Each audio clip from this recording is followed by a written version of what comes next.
Hola, seguimos con el tema palestino-israelí y ahora tenemos al aire al compañero Fabián Harari. ¿Me escuchás, Fabián? Sí, te escucho. Bueno, compañero Fabián Harari de Vía Socialista y Razón en Revolución. La idea de sacarte al aire era, bueno, escuchar tu mirada respecto a este conflicto y seguir conversando sobre este tema. Yo acá en mis manos tengo algunos textos de Rodolfo Boll sobre la Revolución Palestina que después me gustaría compartir algunos pedacitos, ¿te parece? Y dale. Así que bueno, ¿cuál es tu mirada? Yo vi tu columna en el celular y bueno, quería saber, la queríamos socializar con la audiencia. ¿Nos podría dar una breve síntesis? Porque no tenemos una hora y media como tenemos en el video. Pero bueno, sería bueno escuchar tu mirada. Perdón, ¿me preguntaste a mí? Sí. Mira, a ver, hay una cuestión que tiene que ver con lo inmediato y otra cuestión que tiene que ver con lo histórico. En lo inmediato, estos ataques, los primeros ataques que hace el Hamas, tienen que ver con una geopolítica mundial. Básicamente, Israel estaba en negociaciones con Arabia Saudita. Había una doble negociación. Por un lado, la negociación de China con Irán y Arabia Saudita para resolver la guerra civil en Yemen y empezar a resolver la cuestión de Siria. Y China se estaba postulando como, digamos, un organizador de la política mundial. Recordemos que siempre el garante de los acuerdos de paz era Estados Unidos. Ahora aparece China como potencia que empieza a, por decirlo entre comillas, no garantizar acuerdo de paz, que en realidad es garantizar una dominación política burguesa en determinada zona. Claro. Israel, obviamente por vía de Estados Unidos, decide boicotear esos acuerdos entre Irán, Arabia y Arabia Saudita, patrocinados por China, con una vía de negociación directa con Arabia Saudita. Israel ya había hecho un acuerdo de paz con Bahrein, con Emiratos Árabes Unidos, y ahora iba por Arabia Saudita, que es, digamos, por decirlo así, el país más importante del mundo árabe. Estaban en plenas negociaciones. Obviamente, así como Israel metió la cola en la negociación de China, bueno, ahora China, a través de Irán y el Hamas, mete la cola en las negociaciones de Israel con Arabia Saudita. Con este ataque, que es más bien una provocación, una provocación para la guerra, que incluso ellos mismos lo han dicho. Es decir, la operación se llama la inundación, ¿no? Es decir, bueno, tiramos un fósforo y que se prenda todo. Fabián, sí. Te interrumpo brevemente, pero también en Netanyahu, ¿cómo se dice? Netanyahu, en su momento, le puso guita jamás para esmerilar al Fatah y a la OLP. Le fue poniendo su monedita para ir, y ahora la vaca se le volvió toro y se pudrió todo. Claro, a ver, cuando jamás tuvo alguna relación con Israel, alguna, habría que probarla, pero digamos, puede ser que haya habido ahí, estamos hablando de los años 80, el fin de los años 80. Sí. Es decir, ya pasaron casi 25 años de eso. Sí, esto es política.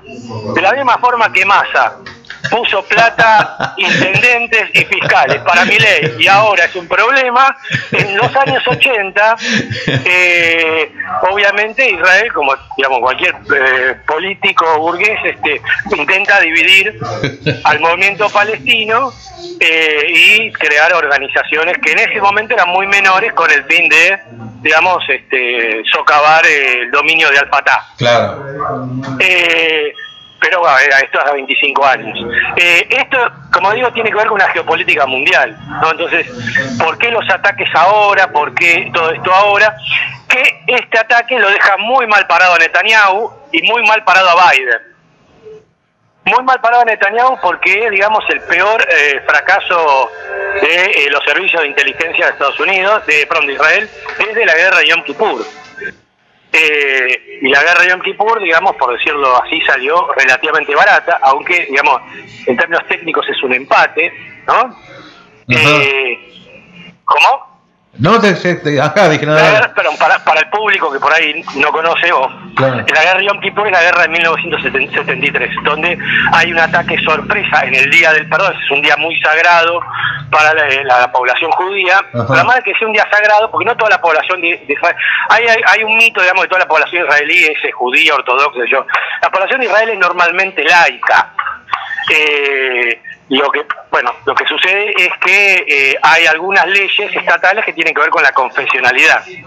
Pero, digamos, lo que sí es cierto es que en ese momento el Estado, había una especie de, digamos, de feriado general donde no funcionaba nada, y los estados árabes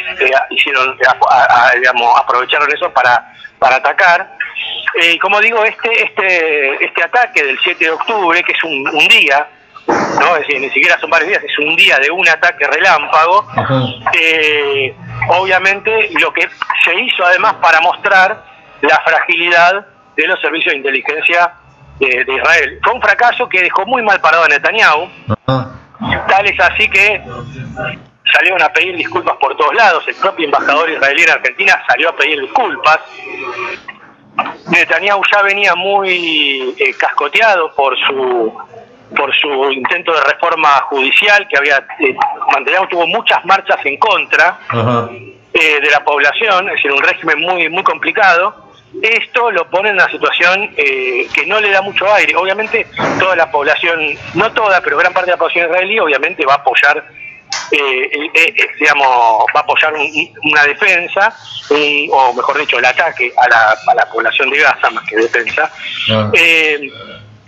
por una cuestión de reacción, ¿sí? Pero digamos, el gobierno de Netanyahu queda muy frágil, y lo mismo Biden, ¿no? Porque Biden había, digamos, prometido que él iba a lograr este acuerdo entre Israel y Arabia Saudita, que implicaba incluso el aislamiento del Hamas, porque este acuerdo lo apoyaba al Fatah. Fíjate cómo cambian las cosas. Sí. A fin de los años 80, digamos, Israel promovía organizaciones menores contra al Fatah. Ahora, en alianza con al Fatah, promovía este acuerdo con Arabia Saudita, que obviamente aislaba al Hamas, ¿no? Entonces, lo que digo es, esto queda tanto Biden como Netanyahu quedan muy dañados. Esa es la cuestión más coyuntural, ¿no? Jamás no representa los intereses del pueblo palestino. No, eso queda claro. Es una organización derechista, islámica, es una organización confesional. Yo no quisiera ser mujer y estar, digamos, bajo los designios del Hamas. Digamos, es una organización que además, digamos, no promueve, por decirlo así, ni el socialismo ni nada por el estilo. Promueve la Sharia, es decir, un régimen estrictamente confesional. Y además está, digamos, apoyado por estados capitalistas como Irán, China. Claro. Digamos, no es una organización, digamos, por decirlo así, obrera, no es una organización hecha de obreros que hace una huelga, ¿no? Es decir, incluso jamás está en contra de las huelgas en Gaza, ¿no? Es decir, esto es importante, digamos, porque además es una cuestión elemental. Si yo realmente me interesa la población de Gaza, en este caso, porque jamás está en Gaza, no en Cisjordania, si a mí me interesa, yo no ando provocando a un ejército mucho mayor sin capacidad de defender a mi gente. Es una cuestión elemental. Yo defiendo la vida de mi gente. Si no están dadas las condiciones para una ofensiva militar y una guerra abierta, yo no llevo a la gente a una guerra. No, es una cosa, digamos, elemental. Como la contraofensiva montonera. Así, nadie va a apoyar la dictadura militar. Todo el mundo quiere que se vaya la dictadura militar. Ahora, hacer una contraofensiva como hizo Montonero es suicida, ¿no? Es decir, y de alguna forma no está expresando lo que la clase obrera necesita. Acá es peor todavía, porque ellos ya sabían lo que iba a pasar, incluso lo anticiparon y dijeron, bueno, acá va a haber mártires, lo siento. Bueno, yo creo que por lo menos podría haber hecho un referéndum, ¿no? Con la población, a ver, bueno, queremos morir todos o no. Esto es la cuestión coyuntural. Después, la cuestión histórica, hay una situación de opresión, ¿no? Sobre la cual, digamos, acá no hago tanto énfasis porque me parece que tanto ustedes como el público por ahí que escucha, digamos, ya lo tienen por obvio y por compartido, ¿no? Es decir, hay una opresión del Estado israelí sobre estas personas, sobre la población palestina de ambos lados digamos, hay dos grandes territorios. El primero es Gaza, que es una franjita que bordea entre Israel y Egipto, y el mar Mediterráneo, que contiene 2 millones de personas en una franja muy chica. Sí. Es la región con mayor densidad del mundo. Claro, no sé qué periodista dijo que era una cárcel a cielo abierto de proporciones. Exactamente, Ilan Pape es un historiador que dijo una cárcel a cielo abierto. No es tan así, digamos, es una metáfora, ¿sí? Es una buena metáfora, pero no deja de ser una metáfora, ¿no? La cosa es más compleja que una simple cárcel. No, sí, seguro. Del otro lado está Cisjordania, que es un territorio mucho más grande, donde, digamos, también hay alrededor de 2 millones, entre 1,5 millones y 2 millones de palestinos, o de población. O sea, ahí, ¿cuál es la cuestión acá? Para hacerlo muy breve, la cuestión es que esta población, primero desterrar un mito que todos los judíos son ricos y todos los árabes pobres ahí. No, eso no es así. No, están los jeques. Claro. Están los jeques. ¿Cómo? Están los jeques árabes para desmitificar eso. Pero no, yo lo pondría por el otro lado. A ver, Israel tiene 6 millones de personas. ¿Cómo? Israel tiene 6 millones de habitantes, digamos, que no son musulmanes, ¿no? Si vos me decís que son 6 millones de burgueses, yo te digo que es la burguesía más grande del mundo, ¿no? Además, digamos, si son todos burgueses, yo no sé cómo funciona el capitalismo ahí, es decir, quién trabaja y claro. están los obreros. Digo, Israel tiene industrias de punta, por lo tanto, ahí vos lo que tenés en realidad son 6 millones de obreros. Claro. Y vos tenés obreros de un lado y obreros del otro. Sí, vos decís obrero en Israel y obrero en Palestina. Pero vos tenés obreros de un lado y del otro, no importa la creencia que tengan. No, seguro, sí, estoy de acuerdo con vos, sí.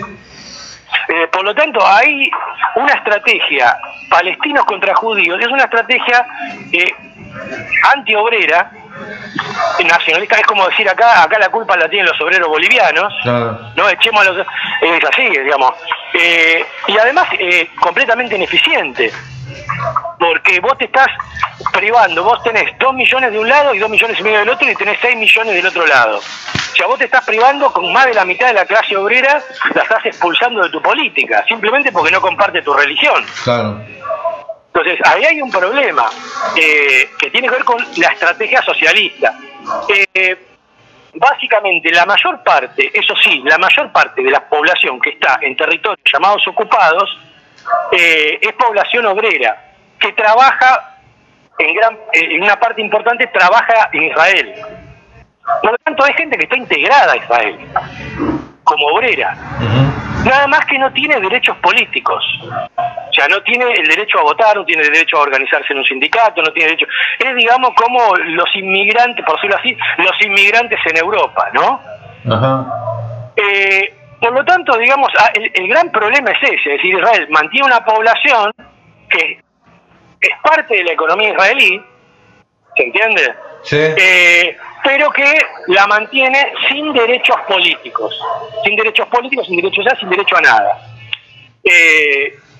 Y en un sector que obviamente, digamos, Israel no ha decidido no administrar. Entonces esa gente, digamos, no tiene la posibilidad de los mismos servicios públicos, de los seguros sociales, de la infraestructura, ¿se entiende? Es decir, sí. No se integra al país. Es decir, por decirlo así, es un reservorio de mano de obra, ¿no? Por eso está bien la figura del apartheid. Es decir, es gente a la cual yo exploto como obrero, como si fuera un obrero israelí, pero no le doy la ciudadanía. Ese es el gran problema que hay. Con Gaza el problema se agrava porque la cuestión ahí con Gaza es que a partir de los años 90 Israel empieza a usar menos obreros de Gaza. Es decir, esta gente queda como, por decirlo así, completamente desocupada. Y entonces ahí se produce un problema, por decirlo así, poblacional. Es gente que ya no la quiero emplear, porque no va a venir. Hay un 10-15% de población de Gaza que trabaja. Fabián, sí. Quiero compartir una parte de lo que dice acá Bolsa a través de la Revolución Palestina. En una parte dice, un gueto más grande, dice, aún a nivel de la clase obrera se instala una perversión de la conciencia que convierte al trabajador árabe primero en competidor del inmigrante, después en enemigo, finalmente en víctima. La Histraut, la central obrera judía, no admite en su seno, no los admite en su seno, los boicotea, prohíbe a las empresas judías que compren materiales trabajados por los árabes. Y después dice David A. Cohen, miembro de la Histraut y años después parlamentario israelí, ha recordado las dificultades que tuvo para explicar a otros socialistas ingleses que en nuestro país uno adoctrina a las amas de casa para que no compren nada a los árabes. Se piquetean las plantaciones de citrus para que ningún árabe pueda trabajar en ellas. Se vuelcan petróleo sobre los tomates árabes. Se ataca en el mercado a la mujer judía que ha comprado huevos a un árabe y se le rompe la canasta. La soberbia racial va moldeando esa sociedad en el más absoluto aislamiento, como si todos los guetos del mundo se juntaran en un gueto más grande, pero esta vez deliberadamente encerrado en sí mismo. Tiene algunos elementos que son reales y otros elementos que no. El elemento real es el papel del Estadrut. El papel del Estadrut, como, no tanto después del 48, pero sí antes del 48, como un elemento, digamos, de coacción a el trabajo árabe, que tiene una efectividad limitada, pero alguna efectividad, porque, digamos, muchos patrones judíos, israelíes más bien, contrataban mano de obra árabe o musulmana, más que árabe, porque los judíos de ahí también son árabes. Eso también es una cuestión llevaría a otra discusión, pero traen musulmanes y la Estadrut decía, bueno, trabajo judío. Y, digamos, hacía piquetes a los patrones israelíes que empleaban mano de obra musulmana, y tenían sí una organización para crear eso. Tiene una efectividad limitada. Tiene efectividad, pero como digo, limitada. Y la efectividad no tiene tanto que ver con expulsar a la mano de obra musulmana, que es lo que no se hace claramente, sino de, por decirlo así, que haya obreros de primera y obreros de segunda. Claro. Es un poco como tenemos en la Argentina, que tenemos obreros en blanco y obreros en negro. Sí, los tercerizados. Exactamente. O los monotributistas. Claro, lo que hace la Estadrut es eso, es decir, bueno, hay trabajadores que tienen derechos laborales que están en blanco y después los otros no tienen derechos laborales, yo no los represento, digamos, quedan en otra condición. Entonces, eso sí hace la Estadrut. Después también es cierto que, sobre todo hasta la primera mitad de los 70, Israel, una vez que conquista los territorios de Cisjordania y Gaza, los estados de Cisjordania, hace una especie de boicot a las empresas o a las producciones, no tanto a las producciones, pero sí, digamos, a algunas empresas chicas, digamos, palestinas, que son chicas. Sí hace algunos boicot. Pero ahí lo que sucede es en realidad una desagriculturización de Palestina en la década del 70 y 80, pero empieza en la década del 70, donde, digamos, lo que sucede, esto es objetivo, digamos, los palestinos consiguen mejores salarios en las industrias israelíes o en los servicios israelíes que en la agricultura palestina. No, es decir, es una cosa lógica, digamos, de una cosa es la agricultura de subsistencia y otra cosa es, bueno, tener un empleo y, bueno, recibir un salario. Eso sucede. Lo que pasa es que a partir de los años 90 el escenario también cambia, ¿no? Es decir, la migración de judíos de Europa Oriental con el derrumbe de los países del este trae mucha migración del este, que es mano de obra muy barata, que reemplaza la mano de obra palestina. Y entonces ahí hay un problema. Vamos a decir, ahí ya empieza a haber otro tipo de problema que, bueno, que antes yo te usaba como mano de obra, no te doy derechos políticos a nadie, pero te usaba como mano de obra. Ahora te uso como mano de obra, hay sectores que no, por ejemplo Gaza, y Gaza se transforma en un problema poblacional, es decir, yo no te quiero ni como mano de obra, o sea, estás ahí molestando. Entonces ahí es donde podemos decir que estamos al borde, o hay una tendencia, por decirlo así, al genocidio, porque hay gente que, digamos, ya no sirve al capital, no a nosotros, pero al capital ya no le sirve para nada. Claro. ¿No? Entonces la gente, por eso no hay tanto problema en Cisjordania, porque en Cisjordania todavía se mantiene cierta relación laboral, ¿no? Sí. Si hay problema de pobreza, obviamente de indigencia y todo ese tipo de cosas. Por ejemplo, Gaza vive de la asistencia social de la ONU. Gaza vive de la asistencia social de la ONU. O sea, si la ONU un día dice de la asistencia de la ONU y de países como Irán, por ejemplo, o incluso Arabia Saudita, varios países que ponen plata para llevar alimentos. O sea, gente que vive de la caridad. Es decir, a alguien se le ocurre un día decir, no pongo plata para alimentos, y esa gente se muere de hambre. Sí, se ve el desastre que quedó eso, toda la estructura edilicia ahí de Gaza es escalofriante. Y lo único que detiene al genocidio es básicamente el escándalo internacional, ¿no? Sí. No es sencillo, digamos, masacrar 2,5 millones de personas en un lapso relativamente breve, porque si vos vas matando de a poquito no te sirve, por decirlo así. No podés matar 2,5 millones de personas de un saque sin un escándalo internacional de alcance, digamos, históricos. Sí, no es lo mismo. Yo hace poco vi una película que se llama la guerra de los 10.000 días que no se vio, que era el combate entre los Tusos y los Visos, que murieron 1,5 millones de africanos y nadie se dio cuenta, pero acá es más visible, están todos los medios ahí enfocándolo. Exactamente. Y me llamó la atención ver en La Nación, sobre todo, que hay malestar en el interior de Israel, cosa que no se demuestra en los medios televisivos, ¿no? Que hay algunos cuestionamientos a Netanyahu. Exactamente. Había cuestionamientos anteriores. Sí, pero hay ahora en cuanto a la ofensiva de Gaza, como que no le están cuestionando que no invada, que con eso no va a resolver un caramelo, que se deje probar. Me llamó la atención. Mira, yo te digo información que uno va teniendo. Hay muchos digamos, creció durante los últimos 10 años, creció muchísimo el número de desertores. Ajá. Y ahora Netanyahu convocó a los reservistas para que, gente poner que tiene entre 23 y 30 años, que terminó el ejército, ahí se hace el ejército, es obligatorio para todo el mundo, mujeres, varones, todos, discapacitados, todos hacen el ejército. ¿Discapacitados? También, sí, te dan una tarea de oficina. Ah, mira. Y cubrís a alguien, ¿se entiende? Claro, se entiende, sí. Convocan a todo el mundo, pero después de los 23 años ya, digamos, no estás en el ejército, o 22 años. Y, digamos, acá los convocan de nuevo como reservistas y mucha gente no quiere ir. Claro. Mucha gente dice, no, yo no voy.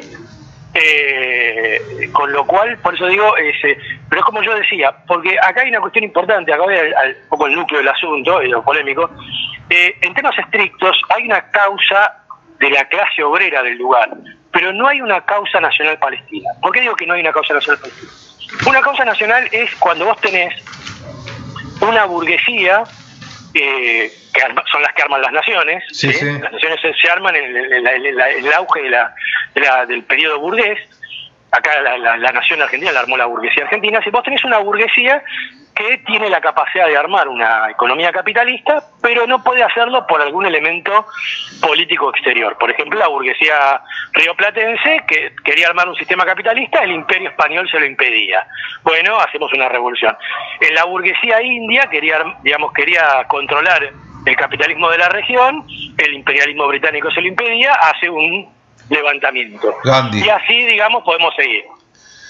Por eso no tenemos en Palestina eso. ¿Y los LP y Arafat qué eran?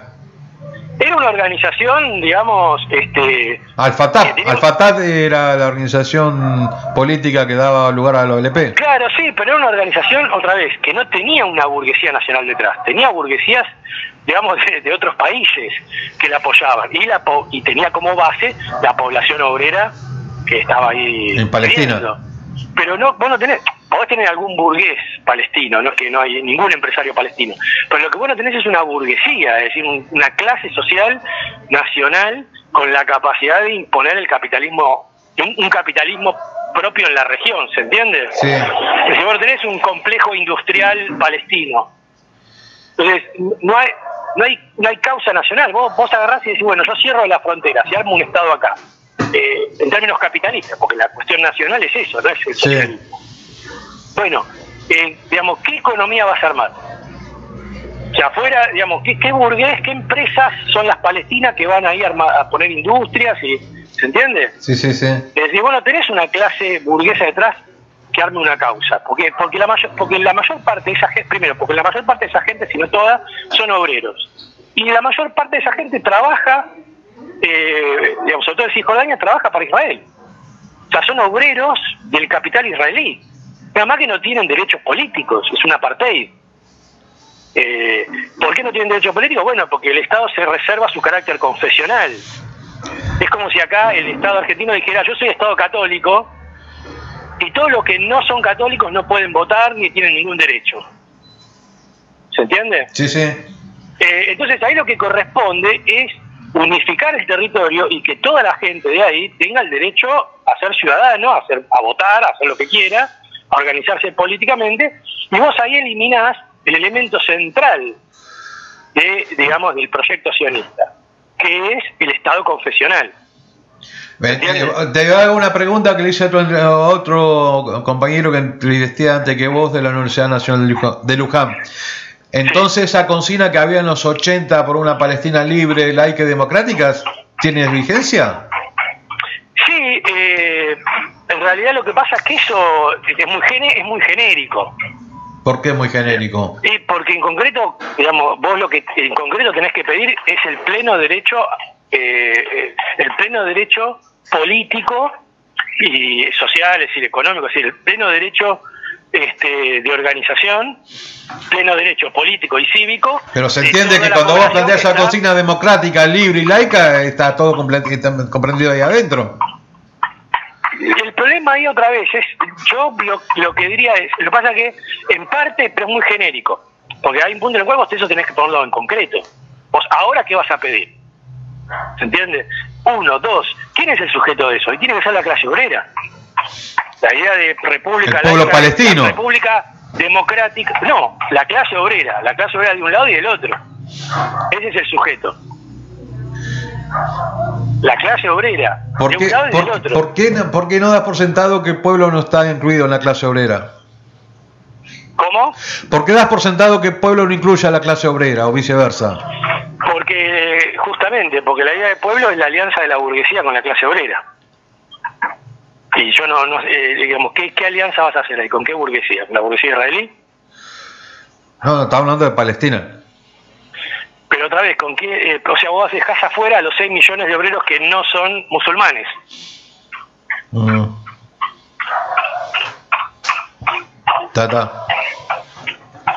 sea, vos ahí tenés que unificar a la clase obrera, no dividirla. Tenés que unificarla, y el sujeto, la idea de república democrática es la idea de una república burguesa. Y vos lo que tenés que hacer es unificar la clase obrera, que es la que tiene que pedir los plenos derechos. La burguesía no te lo va a dar, porque la burguesía es la responsable de la apartheid. Claro.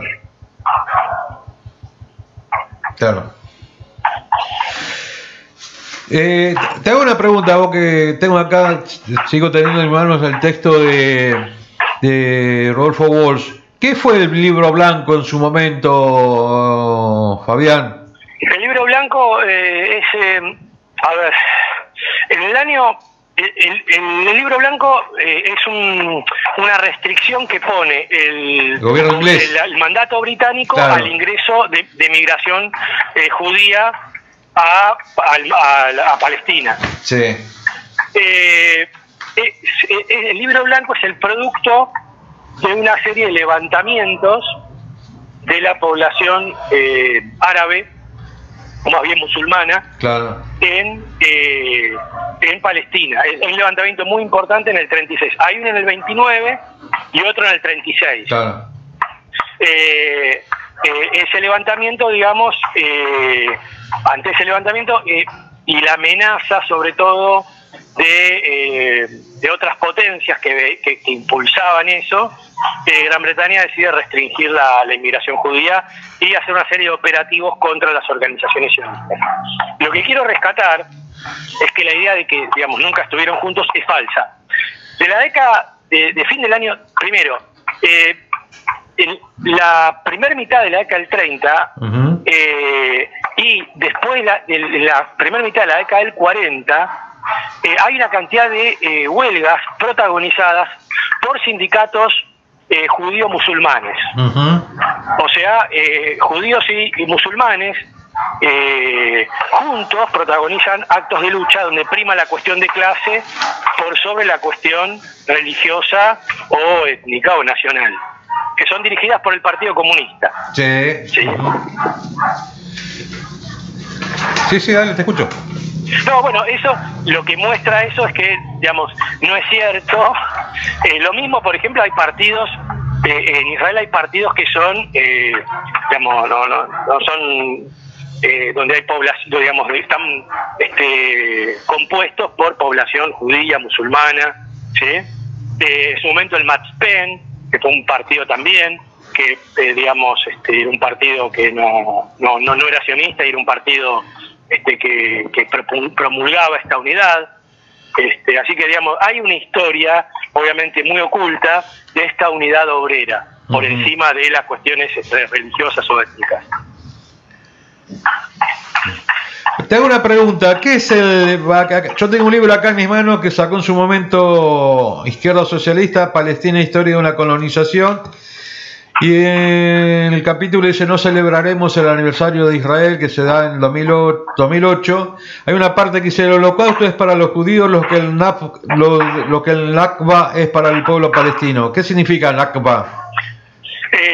La Nakba es, digamos, la destrucción, la desgracia del año 48, que es la expropiación y la destrucción de alrededor de 550 aldeas por el ejército israelí. No es lo mismo que el holocausto, no por el drama. A ver, no es el mismo hecho, ¿se entiende? Es decir, es otro hecho. No, si tiene otra característica que el holocausto, ¿no? Es decir, pero digamos en términos dramáticos, sí, es una masacre muy importante, una expropiación, una desaparición de aldeas, ¿sí? Es un proceso, digamos, que más que la matanza, porque el holocausto, digamos, tenía como fin matar gente en el tiempo más rápido posible, ¿sí? Sacarle sus bienes, en general urbanos, y también masacrar obreros para, digamos, crear lugar para mano de obra, por decirlo así, ¿no? Claro. Y además era una industria propia. El holocausto era aunque la gente no crea, era una industria en sí misma. Sí, o sea, requería materiales, requería construcciones, requería gas, ¿no? Es decir, la IG Farben, por ejemplo, que proveía gas para era una industria en sí misma, por decirlo así. No, sí, queda claro en la lista de Schindler cómo sacaban obreros para hacer olla y rendir. Bueno, tiene algunos puntos en contacto, pero digamos es diferente. Acá el elemento de expulsión tiene que ver con la proletarización de toda esta gente, con la expropiación de campos y la proletarización de esta gente. La idea es convertirlos en obreros. Sí. Y además expulsarlos de un lugar para que, digamos, el Estado pueda mantener su carácter confesional. Como si esta gente la tengo adentro y vota, bueno, ya no puedo asegurar un gobierno, digamos, de determinada religión, ¿se entiende?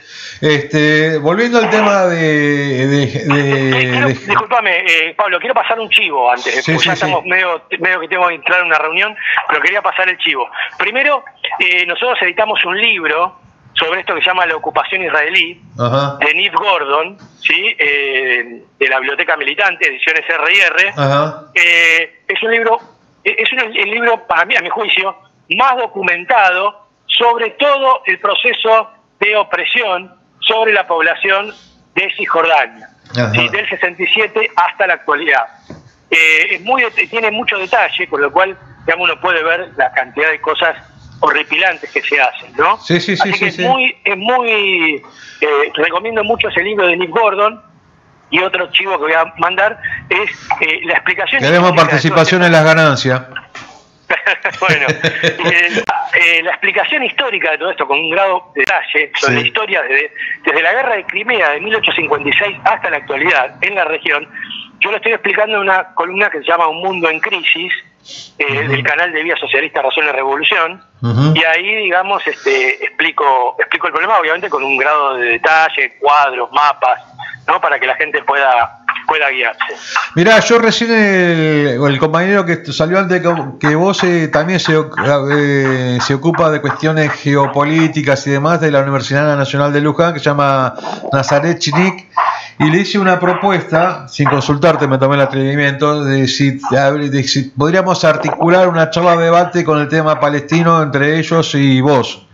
Él dijo que no tenía ningún problema, teníamos que acordar bien la fecha nada más. Dale, no hay ningún problema, nos ponemos de acuerdo y lo hacemos, no hay ningún problema. Porque este es un tema que no termina, se cae de los medios a los 2 minutos, es un tema que viene de larga data y que puede generar cosas peores, ¿viste?